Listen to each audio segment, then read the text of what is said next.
আমাদের হয়তো সামনে সৌম্য এমন আরও ফরেনার আসতে পারে। ফার্স্ট ম্যাচ নিশ্চয়ই অনেক আশা ছিল, এক্সপেকটেশন ছিল, কি হলো আসলে ম্যাচটা থেকে? অবশ্যই ফার্স্ট ম্যাচে আমাদের এক্সপেকটেশন অনেক বেশি ছিল, বাট এটা তো ফার্স্ট ম্যাচ। আমাদের বলাররা মোটামুটি খারাপ না, ভালো করেছে, 15-20 রান বেশি হয়েছিল, বাট আমাদের ব্যাটসম্যানরা আমরা আসলে মিস্টেক করে ফেলছি।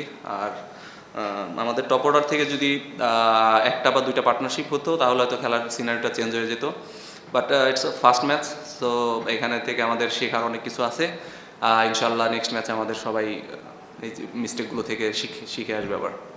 আপনারা যে টিমটার সঙ্গে খেলেন গত 24 ঘন্টা অনেক ঝড় গেছে তাদের উপরে, যে মালিকানা চেঞ্জ হয়েছে, টিম ম্যানেজমেন্টে চেঞ্জ এসেছে, মাত্র 2 জন ফরম্যাট নিয়ে তারা খেলেছে আজকে।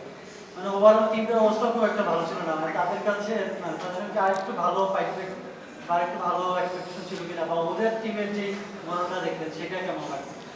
না দেখেন, আসলে টি-20 খেলা তো একজন দুইজনের উপরে অনেকটা ডিপেন্ড করে। সো ওদের ফরেনার একজন খুব ভালো ব্যাটিং করেছে। আর সবচেয়ে বড় কথা, আমরা ব্যাটসম্যানরা আসলে কলাপস করাতে ব্যাটসম্যান যদি কেউ ওইখান থেকে দাঁড়াতে পারতো আমাদের খেলাটা হয়তো আমাদের হাতে চলে আসতে পারতো। সো ইনশাল্লাহ নেক্সট ম্যাচে এগুলো সব ঠিক হয়ে যাবে। সৌম্য ভাই কবে জয়েন করতে পারেন, আর আপনাকে কালকে ক্যাপ্টেন্সি দেওয়া হয়েছে, সৌম্য ভাই ফেরার পর কি আপনি ক্যাপ্টেন থাকছেন নাকি উনি ক্যাপ্টেন্সি করেন? এটা আমি জানি না ম্যানেজমেন্টেরই, বাট আমাদের হয়তো সামনে সৌম্য এমন আরও ফরেনার আসতে পারে, সো তখন হয়তো আলাদা কিছু হতে পারে।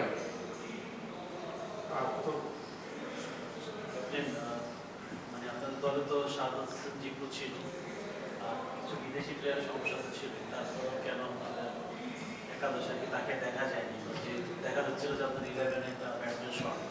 আমাদের জিনিসটা দেখেন, আমাদের টিম কম্বিনেশনের ব্যাপার ছিল। আপনি আমাদের 6 জন থেকে 7 জন ব্যাটসম্যান ছিল, সেখানে হায়দার আলী একটা ফরেনার, সেও একজন ব্যাটসম্যান ছিল। আর সাব্বির টপ অর্ডার, আমি টপ অর্ডার এবং ইয়েও টপ অর্ডার, সোহান। সো আমার মনে হয় টিম কম্বিনেশন ঠিক ছিল, বাট আমরা আসলে কেউ যদি আমরা পারফর্ম করে টপ অর্ডার থেকে কেউ রান করতো তাহলে হয়তো পুরো গেম সিনারিওটাই চেঞ্জ হয়ে যেত। সাব্বির হোসেন লাস্ট কবে রান করছে বাংলাদেশের ডোমেস্টিক সার্কিটে?